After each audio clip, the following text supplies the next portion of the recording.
Em nosso estudo de hoje está na primeira epístola de João, capítulo 2, versículo 10. Aquele que ama seu irmão permanece na luz e nele não há nenhum tropeço. Emmanuel comenta na lição 4 do livro Ceifa de Luz, Seres Amados. Os seres que amamos, com que enternecimento desejaríamos situá-los nos mais elevados planos do mundo? Se possível, obteríamos para cada um deles um nicho de santidade ou um título de herói. Entretanto, qual ocorre a nós mesmos, são eles seres humanos, matriculados no educandário da vida.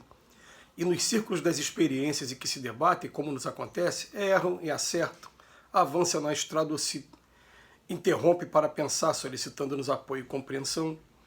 Assim como estamos em luta a fim de sermos um dia o que devemos ser, aprendamos a amá-los como são, na certeza de que preciso tanto quanto nós de auxílio e encorajamento para a necessária ascensão espiritual. Nunca exigir-lhes o impossível nem frustrar-lhes a esperança. Doemos a cada um a bênção da estima sem requisições descabidas, acatando as experiências para as quais se inclinem e respeitando os tipos de felicidade que elejam para si próprios. Todos somos viajores do universo com um encontro marcado numa só estação de destino, a perfeição na imortalidade. À face disso, e levando em consideração que nos achamos individualmente em marcos diferentes da estrada, se queremos auxiliar aqueles a quem amamos e abençoá-los com o nosso afeto, cultivemos à frente deles a coragem de compreender e a paciência de esperar. O texto de hoje, mais uma vez, nos convida para uma reflexão profunda sobre como a gente deve agir com relação àquelas pessoas que a gente ama, aquelas que fazem parte do nosso centro de atenção mesmo. E é claro, a gente consegue visualizar em primeiro lugar, como aconteceu no estudo passado, a figura dos nossos filhos. O que ele vem dizendo para a gente aqui? Se a gente pudesse, a gente queria que eles estivessem nos locais mais elevados e daria para eles ou um nicho de santidade ou um título de herói. A imagem que o Emmanuel cria é maravilhosa. Porque é isso mesmo. A gente quer que eles sejam homens de bem, que eles se deem bem na vida, sejam bem-sucedidos. É isso que a gente deseja para eles. Mas eles chamam atenção, igual acontece com a gente, eles também estão matriculados aqui nesse educandário que é o planeta Terra. Eles também estão passando por todas as provas, têm suas missões para cumprir. E aí a gente começa a entender uma coisa: quer amar e respeitar aqueles que a gente ama, independente de serem filhos ou não, vamos tentar entender a etapa que eles se encontram e respeitar a etapa que eles se encontram. Estava conversando um dia desses sobre o processo educativo aqui no Brasil e a gente estava conversando sobre algumas escolas que as pessoas acham que essas escolas são referências, quando na verdade essas escolas elas são seletivas. Tem escolas por aí que são seletivas, né, que preparam o aluno para o mundo competitivo, de fazer concursos, aquela coisa toda. E aí o pai matricula o filho nessa escola e o filho começa a não obter um bom rendimento, um bom resultado, segundo os padrões exigidos pela escola. Gente, não tenhamos dúvida. Tira o filho daquela escola e coloca o filho numa escola que o filho possa estar acompanhando naturalmente aquele processo, porque, olha, em primeiro lugar, a gente faz algumas perguntas, né? Na época de escola de cada um de nós aqui, os alunos mais inteligentes foram os mais bem-sucedidos na vida? Primeira pergunta que faz. Foram os que escolheram melhor a profissão? De acordo com a sua... Realmente, porque escolher melhor a profissão significa você escolher aquela profissão que você ama de verdade. Eles escolheram a profissão que eles amavam? Pelo menos aqui no meu caso, eu conheço um monte de gente que... Eles eram 01 mesmo, 02 de turma. E fizeram uma faculdade, depois se arrependeram, foram para outra. Por quê? Porque na época estavam motivados, estavam sendo aconselhados a fazer uma coisa que na verdade não era o que batia no coração deles, né? O que eu quero dizer é o seguinte, por exemplo, se você for pegar Einstein, por exemplo, Albert Einstein, o grande físico nuclear do início do século XX. Einstein, como todo mundo sabe, ficou notabilizado no estudo de física. Será que ele era bom na área humana também? Será que o Einstein era bom em história, geografia, filosofia? Muito provavelmente não. Até porque a experiência mostra, a biografia dele mostra que ele não era um bom aluno. Ele demorou muito tempo a aprender a ler, mas ele tinha aquele foco para aquela matéria, e naquela matéria ele se deu super bem.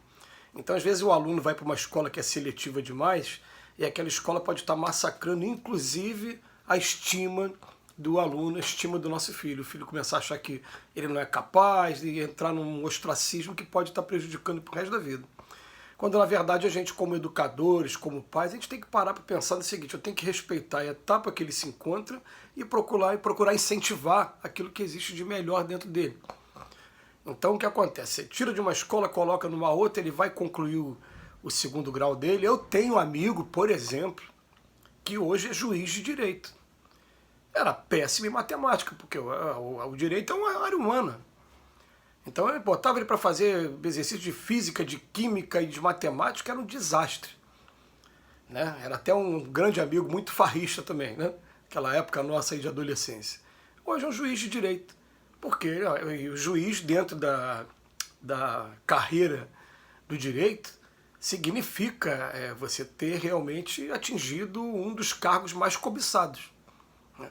Então a gente tem que aprender do fundo do coração a respeitar a pessoa. Esse meu amigo, por exemplo, cabe até informar que ele foi tão mal no segundo grau que ele precisou fazer um curso de pré-vestibular na época. Seria o pré-ENEM de hoje. Né? Ele teve que fazer pré-vestibular e nós fizemos curso pré-vestibular juntos. E depois fomos para universidades diferentes na mesma época. Ele fez uma universidade particular. Eu fiz a universidade pública. Né? E hoje ele é um juiz. Então fica essa consideração para a gente tem que aprender a respeitar cada um na etapa que se encontra, né? Aprender a amá-los como são, na certeza de que precisa tanto de nós de auxílio, encorajamento para a necessária ascensão espiritual. É claro que eu usei aqui exemplos materiais, porque a partir dos exemplos materiais a gente consegue compreender melhor os exemplos intelectuais, os exemplos morais. A gente vai conseguir entender, estender para cada um deles. A pessoa tem uma dificuldade enorme de se manter calma. Isso aí ele tem que dar uma atenção maior, mas o que acontece? Gente, é tudo questão de canalizar a energia, aproveitar a energia para outra coisa. Outro exemplo que eu vou usar aqui para a gente aprender. Eu, dentro do meu processo de autoconhecimento e de autorreforma, eu comecei a enumerar há uns 20 anos atrás qual eram os meus maiores obstáculos. E um deles eu botei lá, a agressividade. Eu ainda sou uma pessoa muito explosiva. Eu faço um tratamento aqui comigo com relação a isso, uma terapia comigo. Aí eu comecei a pensar, né? Peraí, em primeiro lugar, eu tenho que jogar essa energia fora, tenho que gastar essa energia fora. Eu gostava de jogar futebol, gosto de jogar futebol até hoje, mas o futebol, por ser um esporte de contato e também você ter contato com pessoas que querem vencer, pode trazer problema que pode dar margem aí à agressividade. Aí eu saí do futebol durante um tempo, fui para a corrida, solo, porque aí você não tem mais contato com ninguém. A corrida só tem graça quando você dá aquele sprint no final, né? Você dá aquele gás mesmo nos últimos 100 metros. Aí aconteceu uma coisa que, né, às vezes as coisas ruins vêm para trazer coisa boa. Teve aquele desastre em Friburgo, há 15 anos atrás, com deslizamento de terra, semelhante ao que teve em Petrópolis agora, recentemente. E começamos a mobilizar nossas casas para poder estar ajudando os centros espíritas, as vítimas, né? Começamos a mobilizar os centros espíritas para ajudar. E aí eu me lembro que eu me dei conta de que a gente estava usando a mesma energia, a agressividade, né? Mas como? Eu estava numa fila indiana pegando caixa de leite, jogando leite para cá, jogando leite para lá, e jogando quilo de alimento, e caiu o suor, e carrega o caminhão, vamos embora, vamos carregar agora uma Kombi, vamos embora, e vai levar o material, e vai distribuir. Eu falei, gente, eu estou usando a mesma energia, então peraí, eu não me violentei, eu apenas precisei canalizar a energia para cá. Então por isso que o pessoal fala que eu sou hiperativo. É uma necessidade minha. Eu apenas canalizei, me sinto muito feliz sendo dessa maneira. Então a gente tem que aprender a respeitar os nossos limites, os limites também daqueles a quem a gente ama, principalmente desses que estão sobre a nossa tutela. A reflexão do Emmanuel é profunda. Muito obrigado, Emmanuel, mais uma vez, e que Jesus nos abençoe hoje e sempre.